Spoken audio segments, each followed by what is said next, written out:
ओम नमः शिवाय। श्रावण मातम का 12वां अध्याय। तृतीया व्रत शुक्ल पक्ष। भगवान शंकर सनत कुमार से बोले, अब तुम श्रावण शुक्ल द्वितीया तिथि को किया जाने वाला शरण गौरी व्रत सुनो।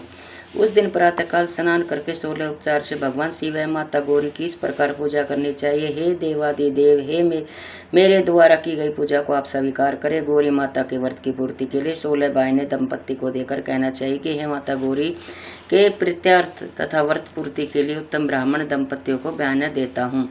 चावल के आटे से निर्मित 16 पकवान बांस की 16 टोकरियों में रखकर उन पर वस्त्र रखकर सप्तनिक 16 ब्राह्मणों को बुलाकर निवेदन करें। मैं व्रत की संपूर्णता और फल प्राप्ति के लिए यह बहाना देती हूँ। अलंकार आदि से संपन्न पति व्रत धर्म युक्त शोभन सुवासिनी, इसे आप स्वीकार करें। इस प्रकार 16, 8 या 4 या 1 वर्ष व्रत करके उद्यापन करना चाहिए। पूजा की समाप्ति पर कथा श्रवण कर व्यास जी का पूजन करना चाहिए। सनत कुमार भगवान शंकर से बोले, हे प्रभु, इस व्रत को सबसे पहले किसने किया? इसका क्या महात्म्य है?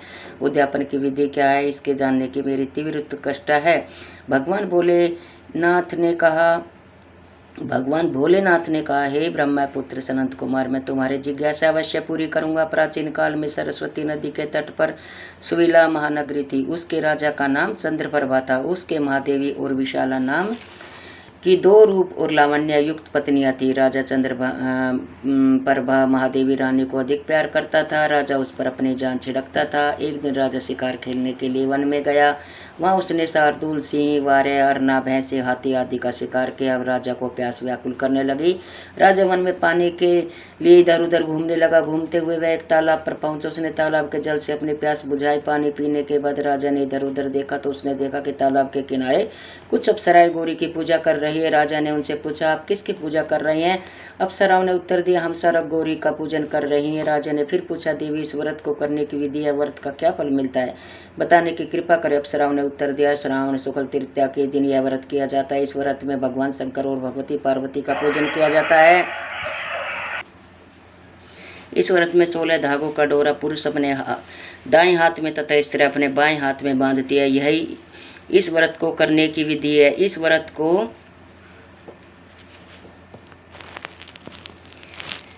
को करने से भगवान शंकर की कृपा से सब मनोकामना पूरी होती है। यही इस व्रत का फल है।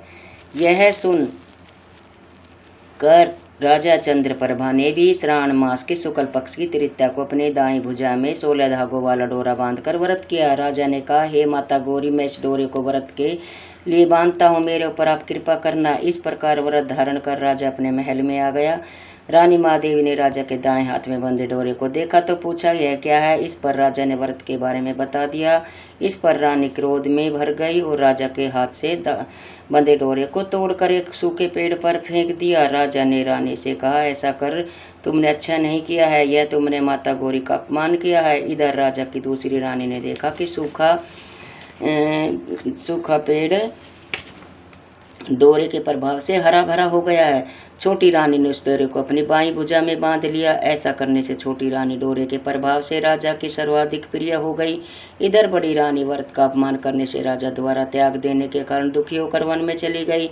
वन में वह महादेवी का ध्यान कर पवित्र मुनियों के आश्रम में ठहरी, परंतु मुनियों ने उसे देखकर कहा, अरे पिशाचिनी, यहाँ से चले जा। राजा और मुनियों द्वारा तिरस्कृत रानी महादेवी घोर जंगल में घूमती हुई थक कर वह जब एक जगह पर बैठ गई। वह गौरी का स्मरण कर पश्चाताप के आंसू बहाने लगी। रानी को दुखी देखकर देवी को उस पर दया आ गई और उसे दर्शन दिए। रानी ने देवी को दंडवत प्रणाम किया और उनकी स्तुति करने लगी। हे देवी, आपकी जय हो, आपको बारंबार नमस्कार है। हे भगत वर परद, आपकी जय हो। हे मंगले मंगल रूपे, आपकी जय हो। इस प्रकार भक्ति के द्वारा देवी से वर प्राप्त करके बड़ी रानी ने गौरी अर्चन करके व्रत किया। व्रत के प्रभाव से राजा बड़ी रानी महादेवी को वनों से महलों में ले आया।